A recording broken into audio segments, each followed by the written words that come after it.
My name is Meredith Thatcher. I'm 35 years old. The morning I got married, my father stood in the doorway of my childhood church and told me he would not walk me down the aisle because my groom was, in his words, not one of us. He told me to walk alone and think about what I'd done. So I let go of his arm and I waited for the music, and when those doors opened, I was not alone. The man who took my arm was someone my father hadn't seen in 30 years. What my father did at that door, in front of the whole town, is the reason he will spend the rest of his life explaining a name he spent 3 decades pretending he had forgotten. I never raised my voice once.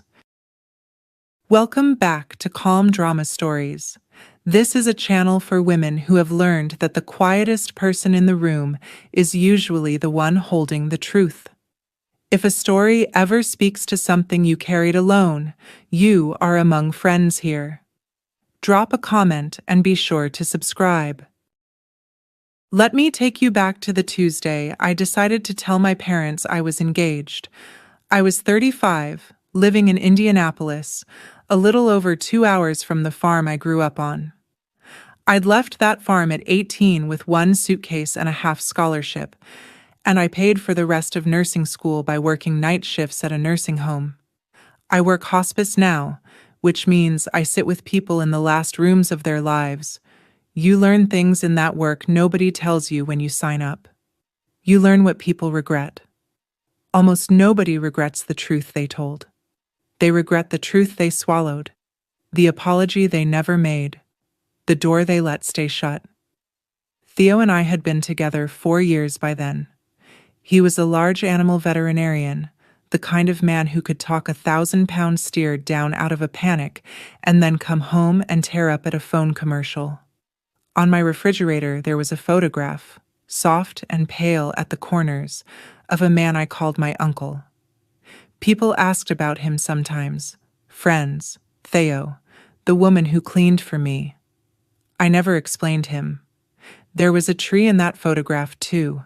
A young white oak by a gravel lane, staked against the wind, and I had a memory of being small underneath it that didn't match a single story my family ever told. I figured telling my father I was getting married would be the hard part of all this. I was wrong about which part was hard. The drive out to Merrill County is flat and green and honest. Corn on one side, soybeans on the other, the grain elevator standing up over the little town like a church of its own. The white Thatcher farmhouse sits at the end of a gravel lane like it has always been there, because it nearly has. My family has farmed that ground since before my grandmother was born. The screen door on the back porch has the same spring it had when I was a girl. It creaks up slow, a long rusty complaint, and then it slaps shut hard, and the sound carries clear across the yard. I could find that sound in my sleep. It is the sound of who is coming in and who is being let out. My father, Carl, was at the kitchen table with the grain markets on the radio, the way he has been every morning of my life. My mother, Brenda, was at the stove, already smiling the smile she wears when she's bracing for something. My brother, Dale, was out by the bins, which is mostly where he lives now. He'd taken a second mortgage that spring to expand.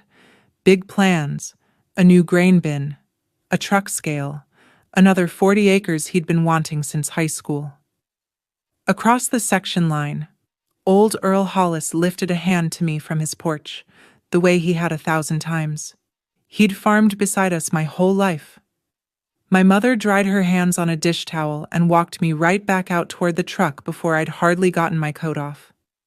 "Just don't bring up anything that'll upset your father," she said, low, like a warning between women. I hadn't said one single word yet. I brought Theo out the next Sunday for dinner. I told myself a meal was the fair way to do it. Let them meet the man, not the idea of the man, not whatever picture had already gotten ahead of us. My mother set out the good plates, the ones with the gold rims that only come down for holidays and funerals. My father shook Theo's hand the way you shake hands with a man selling something you have already decided not to buy. Dale talked weather and basis prices, and would not quite let his eyes land on Theo's face. We were halfway through the roast when Dale's phone went off. One of his heifers was down in the lot, bloated, in real trouble. Theo set his napkin beside his plate. "Mind if I take a look?" he said. He was out in that lot in his good shirt within the minute, sleeves rolled, hands sure. He found the blockage, talked Dale through relieving it, saved the animal, and he never once made it sound like a rescue. He came back in smelling of the barn and washed up at the kitchen sink like a man who'd done it in that house 100 times. My mother watched him with something close to hope. My father watched all of it without a word. Then he speared a piece of roast, and without lifting his eyes from his plate, he said, "Where's he from exactly?" The room went quiet enough to hear the clock on the wall and the screen door breathing in the wind. That same week, Earl Hollis became my patient. 84 years old, congestive heart failure, the kind of slow goodbye I know how to keep gentle. Hospice came to him at his own place, the way he wanted it, in the bed by the window that looked out over the ground he'd worked for 60 years. The agency assigned me partly because I knew the family, and partly because I'm good at the hard ones. Earl had been the recorder's clerk down at the county seat for more than 30 years before he retired, the man who filed the deeds and the wills and all the quiet paperwork that decides, in the end, who owns what. He had a memory like a filing cabinet. The first afternoon I changed his linens, he watched me a long time with those pale, watery eyes. "You're Carl's girl," he said. "You favor your grandmother. You favor Vera." I told him I'd take that as the compliment it was. He smiled, and then the smile drifted off somewhere I couldn't follow. "I knew that place when there were 2 brothers on it," he said. I asked him what he meant by that. He looked out the window at the long gold light lying across the fields. "Your grandmother never got what she asked for," he said. "Not at the end. And I had a hand in it." I figured it was the medicine talking, or an old man's mind wandering back through 60 years. It was neither. The wedding took shape the way weddings do, in small decisions that turn out to be large ones. I wanted it in the church I grew up in, the little white one off Route 9 with the pump organ and the cemetery out back, where my grandmother is buried under a stone that says "Beloved Mother." My mother heard the plan and got that pinched look around her eyes. "Keep it small," she said. "Keep it calm. You know how your father is." I did know how my father is. I have always known. Out at the farm, Dale had other things on his mind. He'd decided the old white oak by the lane had to come down to make room for the new bin and the truck scale. "Trees older than the both of us and standing right in the way," he said, like the tree had done it on purpose. I told him the tree wasn't anywhere near as old as he made out. I told him somebody planted it. I just couldn't bring back who. Dale shrugged the shrug of a man who didn't want to bring it back either. That night I lay awake in the city deciding something. I would ask my father to walk me down the aisle, not because I expected him to say yes, because I wanted to give him the one clean chance to be the man I'd believed in when I was small, and I wanted to see, with my own eyes, what he chose to do with it. I called my cousin Renee that night, the way I always do when the ground feels uncertain under me. Renee and I grew up apart, on opposite sides of a silence I didn't even understand yet, and we found each other as grown women and never let go. Somewhere in there she became the person who knows the true version of me, the one underneath the competent nurse who fixes everything for everyone. She listened to the whole plan, the church, the dress, the asking of my father, and then she said the quiet thing she's allowed to say and nobody else is. "You sure you want him at the front of that church?" I said he was my father. She said that wasn't an answer. and she was right. And I let her be right. We didn't argue about it. We never argue. We just sat on the phone in two different kitchens, hers 2 counties away and mine in the city, and let the silence carry what we both already knew. After a while, Theo came in from the clinic, still in his coveralls, and kissed the top of my head and asked if I wanted tea. I said yes. I love a man who answers a woman's worry with a kettle instead of a speech. You'll do the right thing, he told me, whatever it turns out to be. I told myself I had time to think it through. I had 2 days. 2 days later, at the farmhouse table, my father set down his fork. We were at the farmhouse table, the 4 of us and Theo, when I asked him, plain and simple, the way my grandmother would have, "Dad, will you walk me down the aisle?" He didn't answer right off. He chewed, he swallowed, he set his fork down so it clicked against the rim of the plate. Then he looked at Theo, not at me, when he gave his answer. "I won't stand up in front of that church for this." My mother's hands went still on the table.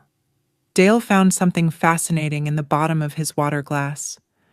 "He's a good man, Dad," I said. "You saw what he did out in that lot." My father said the words I will hear for the rest of my life. "He's not one of us." The whole kitchen held its breath. Then he turned and looked at me direct, for the first time. "You want to go through with this?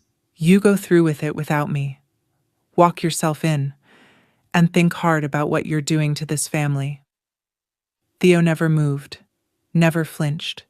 He just slid his hand over mine under the edge of the table, warm and steady, the way you'd calm a frightened animal. I looked at my father, and the strangest calm came down over me, the calm of a thing you've been afraid of finally happening in the daylight. "All right, Dad," I said. "Then I'll find someone who will." I had no idea yet who that someone would be. Behind me, the screen door chose that exact moment to swing up on its old spring and slap shut hard in the wind. By the time Theo and I reached the county line, my phone had started buzzing in the cup holder and wouldn't quit. It was the family group text, the one my mother started years ago for birthdays and harvest schedules, and now, apparently, for this. My aunt on my father's side, the loud one, wrote that I was breaking my father's heart on purpose, that I'd always had to make everything a production. Dale wrote that I was stirring up drama I couldn't take back, and that I should think about the rest of them for once. A cousin wrote a single word, just, "Wow." My mother wrote nothing in the group at all, which in my family is the loudest thing a person can do, and then she texted me alone. "Please don't make this worse." I didn't answer a single one of them. I learned a long time ago that you cannot win an argument with people who need you to be the villain of the story, because the moment you go quiet, they have to look at what they actually said. So I drove. Theo kept his eyes on the road and his hand on my knee, and let me be quiet for 40 miles.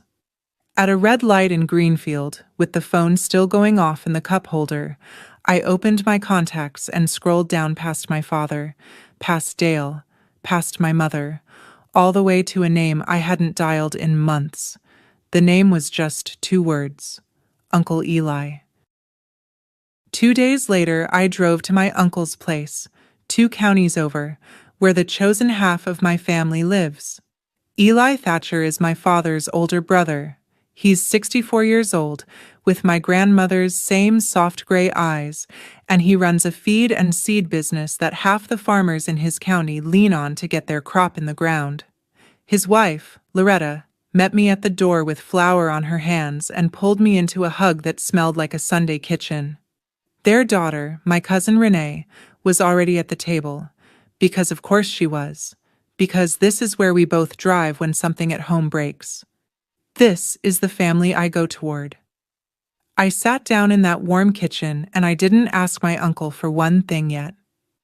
I just let myself be a person who is loved with no fine print, no conditions, no list of who's allowed, After a while, Eli poured the coffee and looked at me across the rim of his cup. "Your grandmother used to hum in a kitchen just like this one," he said. "You remember her tune?" I told him I thought I did. I told him it lived somewhere under everything I knew about my family, faint, like a song coming through a wall in another room. He nodded slow. "She was humming it the last time I ever saw her," he said. "Right before your daddy and I stopped speaking. Right before all of it." He set his cup down careful. "There's a part of that you were never told, Meredith. Here is the story I grew up on. The year was 1996, and I was 4 years old, so most of what I have is secondhand, sanded smooth by 20 years of retelling at holiday tables. My uncle Eli married a woman named Loretta. Loretta was black. My grandmother Vera loved her on sight. My father did not. There were dinners that ended with chairs scraping back early, and a Christmas that simply didn't happen, and then one spring Eli was just gone, off the farm, out of the family, his name folded up small and put away in a drawer nobody opened. The way my father told it, his brother had run off chasing a new life and turned his back on the old one. The way the aunts told it, Eli broke his mother's heart and put her in an early grave. Nobody ever told it from Eli's side of the fence, because Eli was never in the room to tell it. What I have of my own is thin and strange. I remember the white oak by the lane being newly planted, a skinny little thing tied to a stake. I remember a tall man lifting me up to see over the pasture fence. And then I remember the man being gone, and the lifting never happening again. The one line that survived every retelling intact, word for word, the line my father used to close out every version like a door, was 4 cold words. "He's not one of us."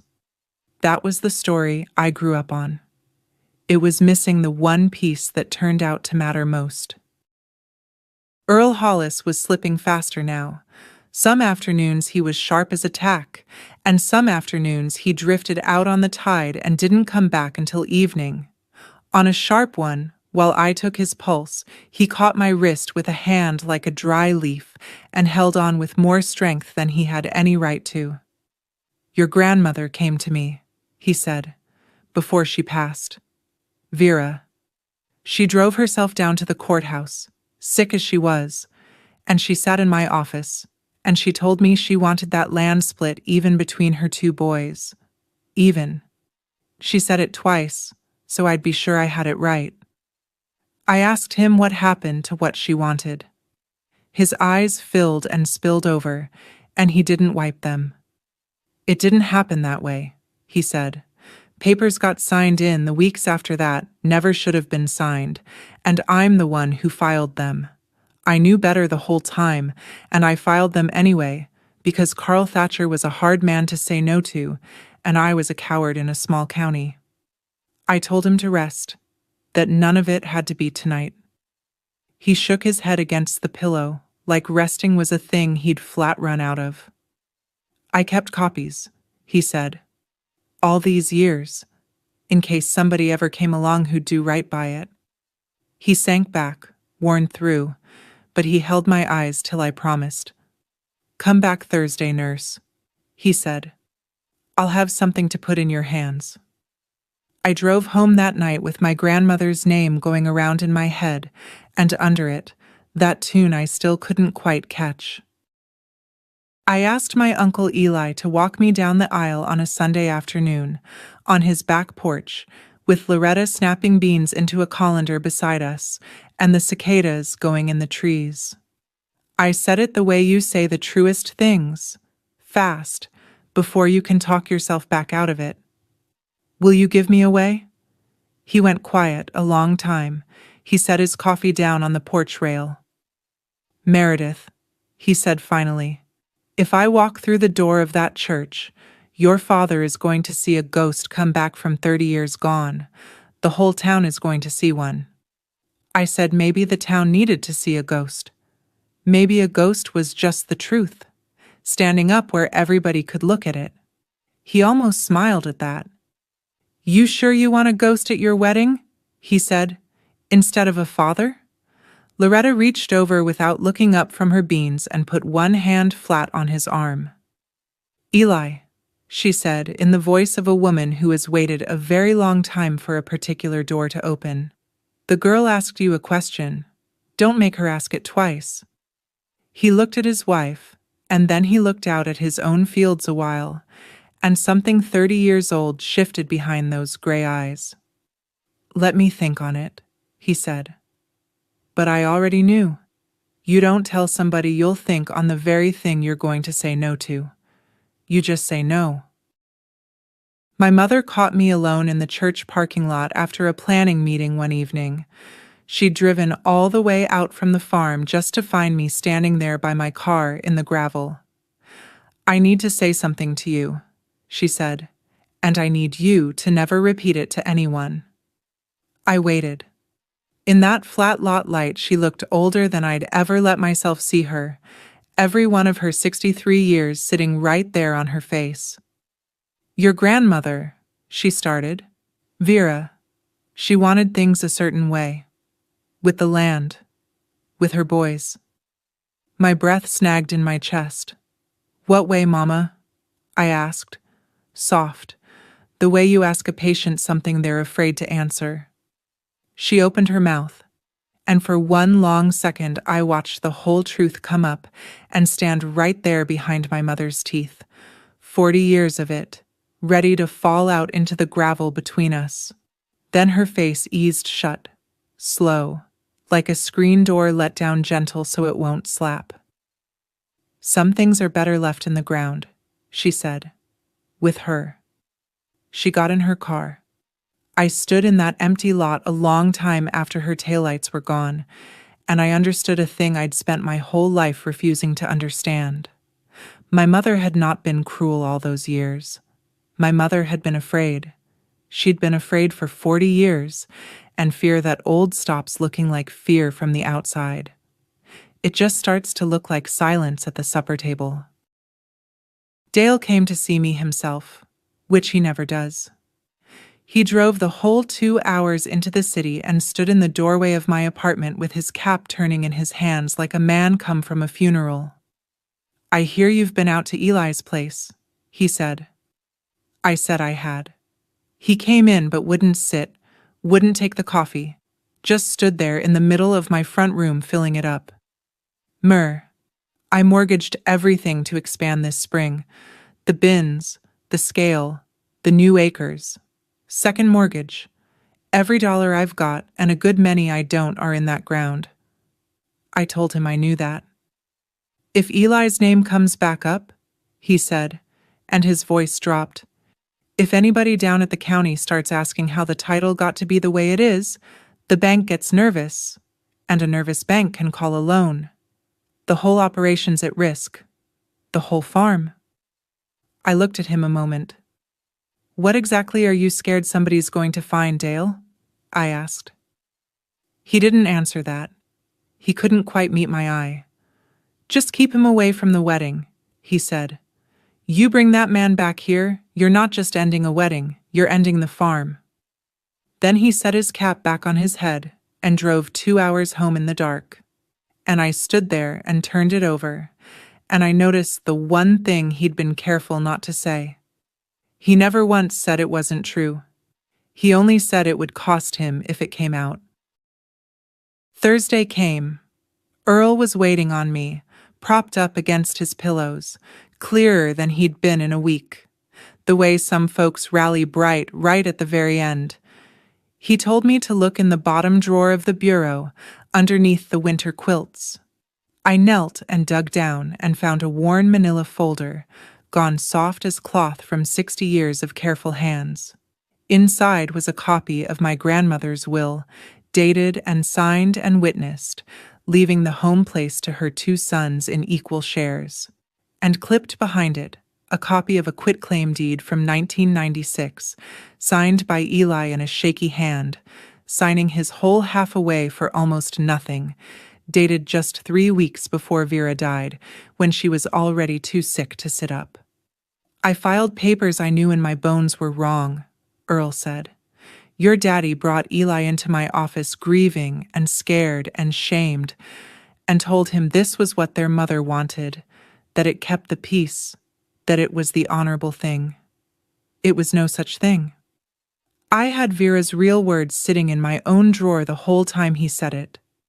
His hand pressed down flat on the folder, like he was holding the years in place. I'd like to be square with the Lord before I go, Meredith, he said. Your grandmother's wishes are still on record down at that county. They never went anywhere. They're sitting right there in the books. Somebody just has to walk in and know to ask the right question.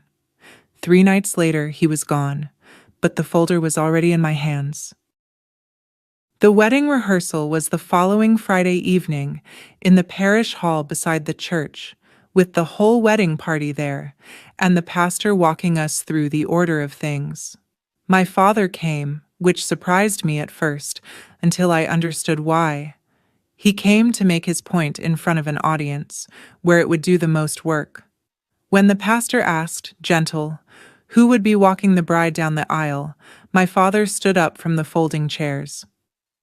I've made myself clear on this matter, he said, pitched loud enough to carry to the back of the hall. I won't be any part of it. And I'd think long and hard, Meredith, about who you're choosing over your own flesh and blood.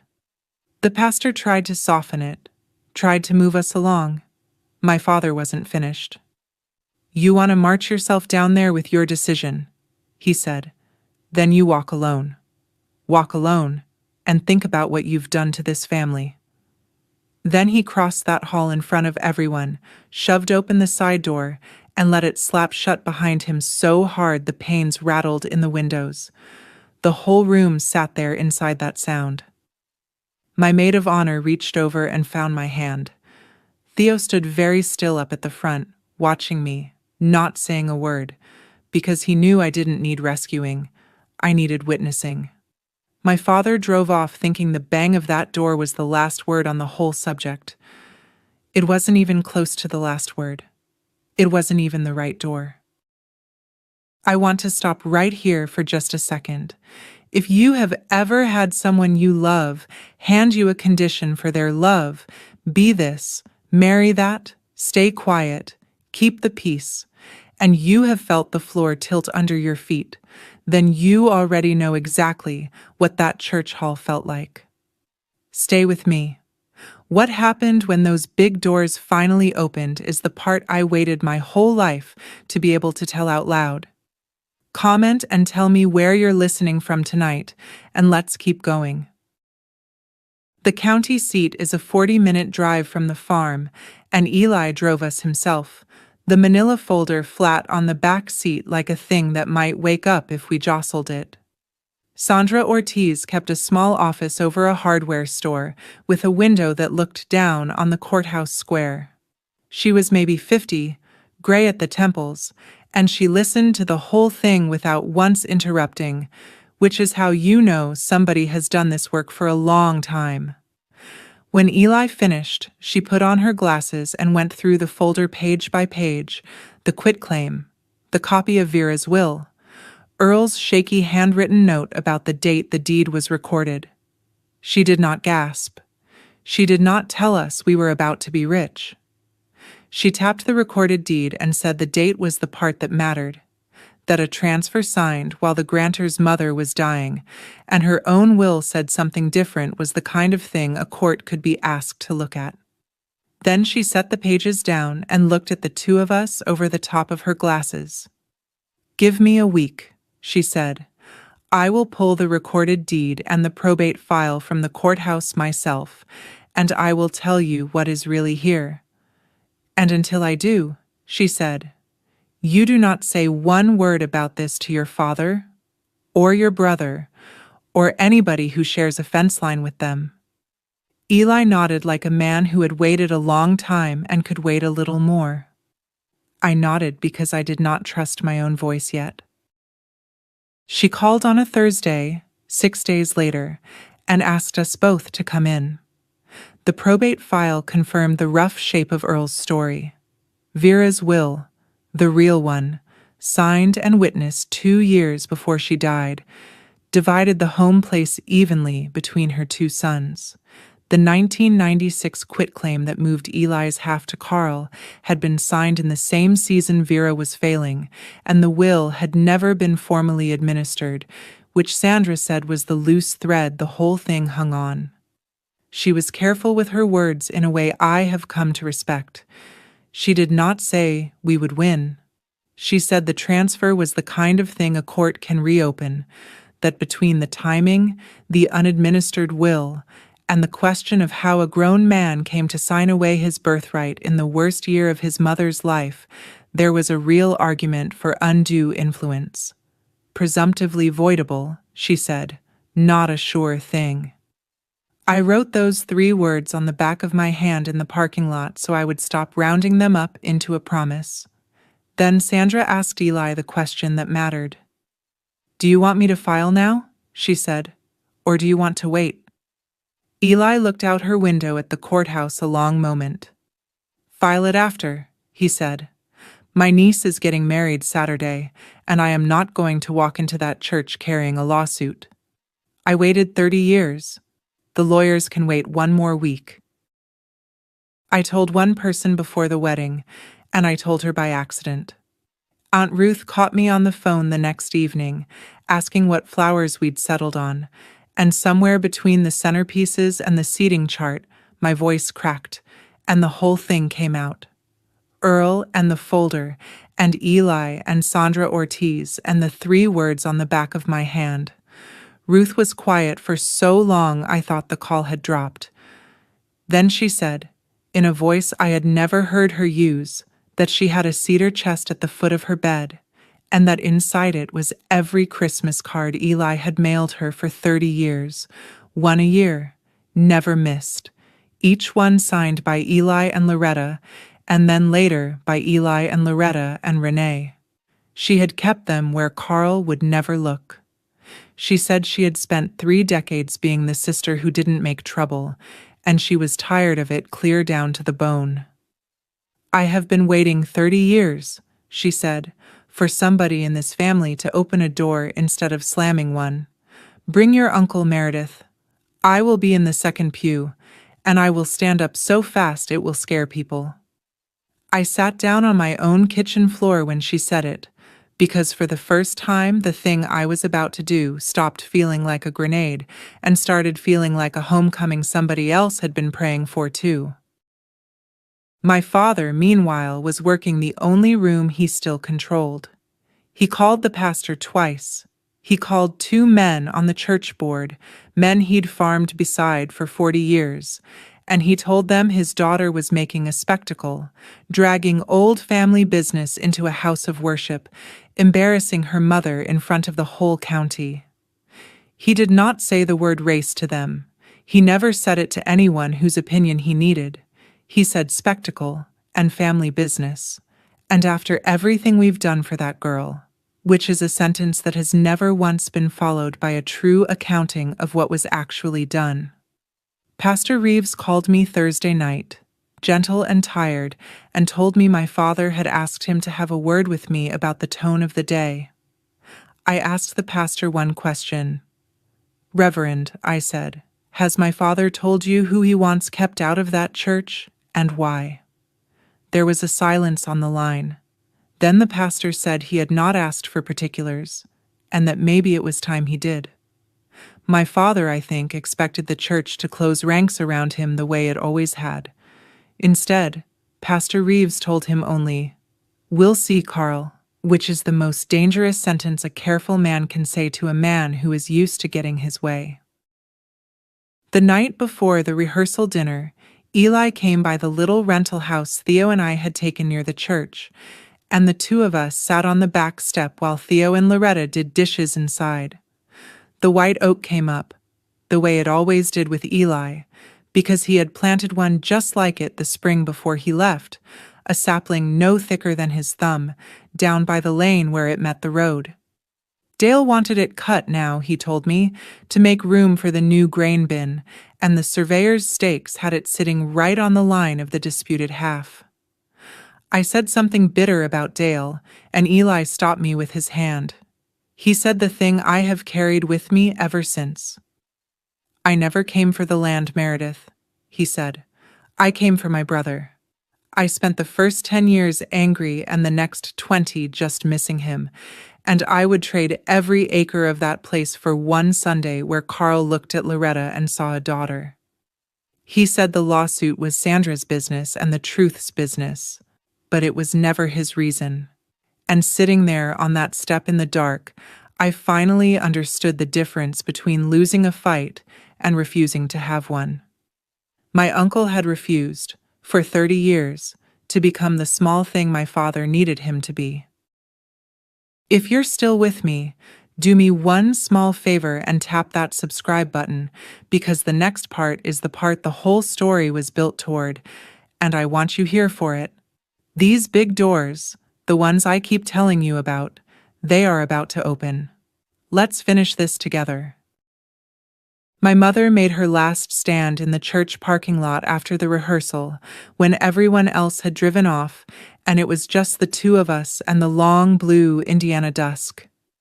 She had been crying before she found me, I could tell, and she begged me. She used that word herself. I am begging you, Meredith, she said. Do not bring Eli into that church tomorrow. Your father will not survive it in front of these people.